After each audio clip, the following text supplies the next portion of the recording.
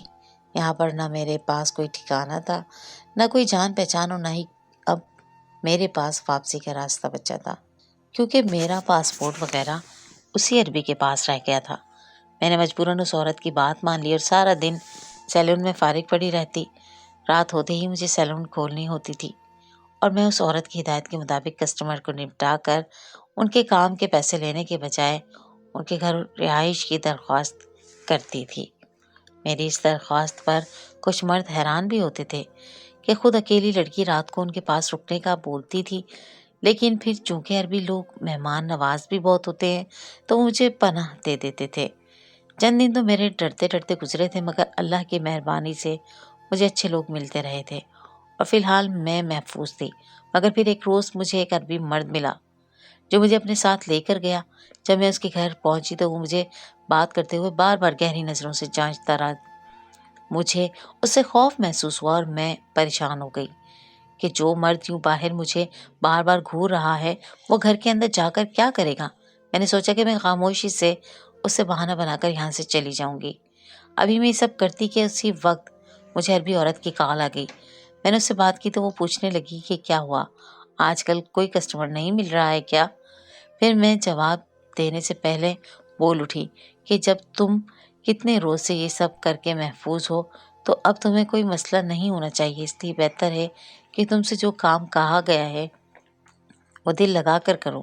اور میں نے مہینے شروع ہوتے ہی تمہارے گھر والوں کو پیسے بھی بھیج دیے تھے، اس لیے تم خرچے کے لیے پریشان مت ہونا۔ میں اس کی بات پر خاموشی سے سر ہلا گئی۔ وہ عورت مجھے اپنے احسانوں تلے دبا رہی تھی۔ اب میں الجھ بھی چکی تھی کہ واقعی مجھے نہیں لگتا تھا وہ مجھ سے کوئی کاروبار کروا رہی ہے، کیونکہ مجھے اب تک اچھے لوگ ملے تھے جو مجھے گھر میں رہائش دینے کے بعد میری طرف نگاہ فلت بھی ڈالنا گوارا نہیں کرتے تھے۔ آخر وہ عورت مجھ سے کیا کام لینا چاہتی تھی، میں سمجھ نہیں پا رہی تھی۔ اس عربی مرد نے کچھ چڑچڑے لہجے میں مخاطب کیا اور کہا کہ اسے گھر جا کر آرام کرنا ہے، کیونکہ وہ تھکا ہوا ہے تو بہتر ہے کہ میں بھی جلدی سے اندر داخل ہو جاؤں۔ میں نے جھک کر قدم آگے بڑھا دیے۔ وہ عربی مرد میری اس حرکت پر حیران ہو گیا اور بولا کہ تم میرے گھر رکنا کیوں چاہتی ہو؟ وہ مجھے جانچ رہا تھا۔ اسے مجھ پر شک ہونے لگا کیونکہ میں خود اس کے گھر رکنے کا بول رہی تھی۔ میں نے اسے بتایا کہ میرے پاس رہائش نہیں ہے اور سیلون کی بھی ذاتی استعمال کے لیے اجازت نہیں ہے، اس لیے رات رکنے کے لیے مجھے رات کے آخری کسٹمر کی مدد لینا پڑتی ہے تاکہ میں سکون سے کسی کے گھر میں سو سکوں۔ صبح اٹھتے ہی میں اپنے کام پر روانہ ہو جاؤں گی۔ میری بات اس مرد کو مناسب لگی، تبھی وہ پاچھے کھول کر مجھے اپنے ساتھ لے جانے پر آمادہ ہوا۔ میں خوف کو قابو کر کے اس کے ساتھ چل پڑی اور دل ہی دل میں آیت الکرسی کا ورد بھی کرتی رہی تھی۔ میرا جسم کپکپا رہا تھا اور میں پر یقین تھی کہ آج میری عزت نیلام ہونے والی تھی۔ وہ عربی مرد جیسے پرجوش ہو رہا تھا، میں سمجھ گئی تھی وہ مجھے اپنے گھر لے جانے کے بعد نہیں بخشنے والا تھا۔ وہ عربی مرد مجھے اپنے گھر کے دروازے تک لے جاتے ہوئے بولتا جا رہا تھا اور بتا رہا تھا کہ اس کی بیوی اپنے دوستوں کے ساتھ سیر و تفریح پر گئی ہوئی ہے اور 3 دن بعد اس نے لوٹنا ہے۔ ابھی اسے گئے 2 دن ہوئے تھے، ان کے بھی بچے نہیں تھے اور اس گھر میں صرف وہی دونوں میاں بیوی رہتے تھے۔ ہم گھر کے پاس پہنچے تو اس نے ڈور بیل بجائی۔ میں اس کی حرکت پر حیران ہو رہی تھی۔ اس کا کہنا تھا کہ بیوی گھر پر نہیں ہے تو کیا اس کے ساتھ کوئی اور بھی ہے؟ جب دروازہ نہیں کھلا تو وہ عربی مرد بڑبڑاتے ہوئے اپنی پاکٹ سے چابی نکال کر دروازہ کھول کر اندر داخل ہوا۔ مجھے بھی اس کی تقلید کرنا پڑی تھی۔ اندر داخل ہوتے ہی دروازہ پھر سے لاک کر کے اس نے مجھے بتایا کہ بیوی کے جاتے ہی اس نے بھی اپنے چند دوستوں کو اپنے گھر بلا لیا تھا تاکہ وہ لوگ کچھ دن مستی کر سکیں، لیکن شاید اس وقت اس کے دوست قریب مارکیٹ میں کوئی سامان لینے گئے ہوں گے۔ وہ عربی مرد عجیب انداز سے مسکراتے ہوئے بتا رہا تھا۔ میں اس کی یہ بات سن کر حواس باختہ ہو گئی کہ اب میں اتنے سارے مردوں سے خود کو کیسے بچاؤں گی۔ میری شکل اتر گئی تھی، میرا دل سوکھے پتے کی طرح لرز رہا تھا اور مجھے اپنی موت سامنے نظر آ رہی تھی۔ میں گھبرائی ہوئی سی ایک کونے میں کھڑی تھی جب اس مرد نے مجھے بیٹھنے کا کہا اور پانی کا پوچھا۔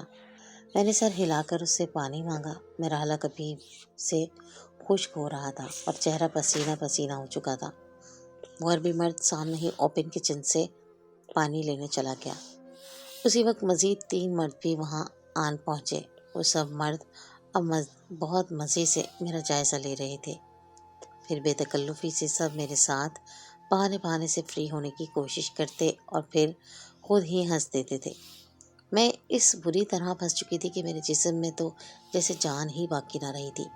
میں اس عورت کی محتاج تھی، اس لیے ان حالات کے باوجود بھاگنے کی بجائے اسی گھر میں رہ کر میں نے اپنی حفاظت کا سوچ لیا تھا، جو کہ اب ممکن نہیں لگ رہا تھا۔ ابھی وہ مجھے لے کر مستی میں گم تھے کہ اللہ نے میرے لیے مدد بھیج دی اور سامنے ہی مین دروازے سے ایک عورت اندر داخل ہوئی۔ اسے دیکھ کر وہ مرد حواس باختہ سا ہو گیا، ایک طرف کھڑا ہوا اور بے اختیار مجھ سے فاصلہ بڑھا گیا۔ اس عورت کا حلیہ اور گھر میں گھسانے والے انداز بتا رہے تھے کہ وہ ابھی کہیں سے آ رہی ہے۔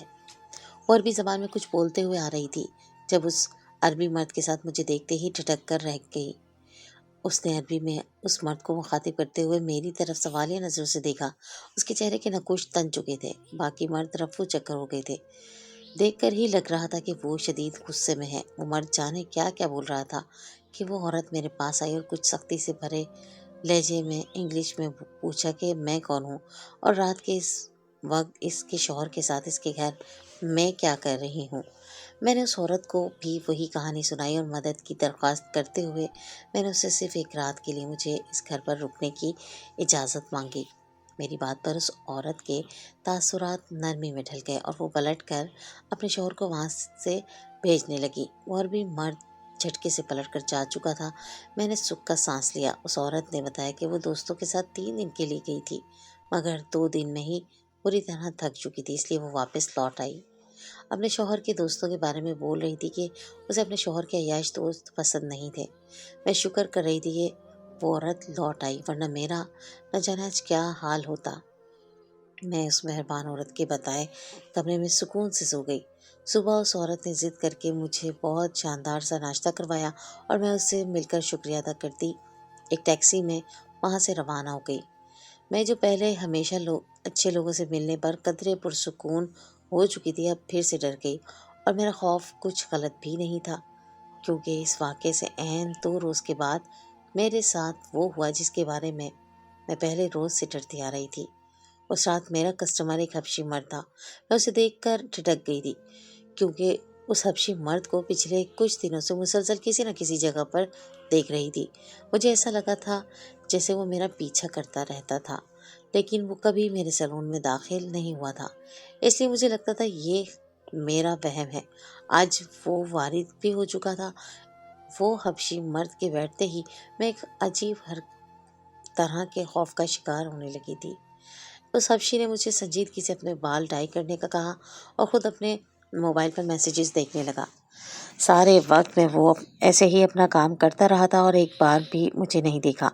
میں کچھ پرسکون ہو گئی کہ وہ برا آدمی نہیں ہے۔ اس حبشی مرد کے کام سے جب میں فارغ ہو چکی تو اس نے معمول کے مطابق پیمنٹ دینے کی کوشش کی، مگر میں نے وہی کیا جس کی مجھے ہدایت دی گئی تھی۔ میں نے اس سے کہا کہ مجھے پیسوں کے بدلے اپنے گھر ایک رات کے لیے بنا دے۔ اپنی بات کی جواب میں اس حبشی کے تاثرات پر حیران رہ گئی تھی۔ باقی مردوں کی نسبت وہ میری بات سے بالکل نہیں چونکا یا حیران ہوا تھا۔ اس نے سر ہلا کر مجھے اپنے پیچھے آنے کا کہا اور آگے بڑھ گیا۔ اس کا انداز بہت لاپرواہ سا تھا، جیسے اسے فرق نہ پڑتا ہو میں اس کے پیچھے جاؤں یا نہیں۔ میں اس حبشی کی طرف سے قدرے مطمئن ہوتی جا رہی تھی۔ کافی دور تک پیدل چلنے کے بعد وہ مجھے جس گھر میں لے گیا وہ گھر بہت زیادہ ویرانے میں تھا۔ میں نے گھبرا کر اس سے سوال کیا کہ یہ کیسی جگہ ہے؟ اگر اس کے پاس مناسب رہائش نہیں ہے تو میں واپس لوٹ جاتی ہوں۔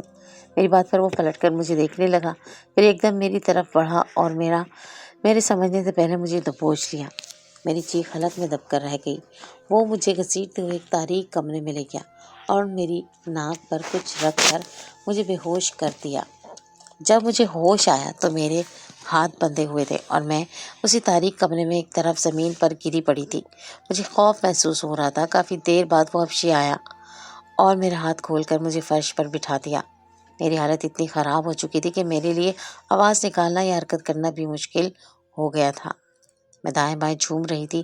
اسی وقت اس حبشی مرد نے میرے ساتھ زبردستی کرنے کی کوشش کی۔ میں بہت کمزور اور لاغر ہو چکی تھی، مگر اپنی عزت کی حفاظت کے لیے میں نے بہت ہاتھ پیر مارے۔ اس سے پہلے کہ وہ حبشی میری عزت تار تار کرتا پوشیدہ عمارت کے باہر پولیس کی گاڑیاں پہنچی اور اونچے سائرن نے حبشی کو ٹھٹکا دیا۔ وہ تیزی سے اٹھ کر کھڑکی کے پاس پہنچا اور باہر دیکھنے لگا۔ میں ذہنی دباؤ کی وجہ سے پھر بے ہوش ہو گئی تھی۔ میری آنکھ کھلی تو میرے پاس وہی عورت بیٹھی تھی۔ اس نے مسکرا کر مجھے دیکھا اور کہا کہ تم اب محفوظ ہو۔ میں بری طرح رونے لگی تھی۔ اس عورت نے مجھ سے معافی مانگی اور جو انکشاف کیا وہ مجھے ساکت کر گیا۔ وہ عورت بتا رہی تھی کہ وہ سیکریٹ ایجنٹ ہے اور آج کل رات کے وقت لڑکیوں کے غائب ہو جانے کے جرم بڑھتا جا رہا تھا۔ وہ ایسے تمام مردوں کو پکڑنا چاہتی تھی، مگر یہ لوگ بہت صفائی سے اپنا کارنامہ سر انجام دے رہے تھے۔ یہ پکڑ میں ہی نہیں آ رہے تھے۔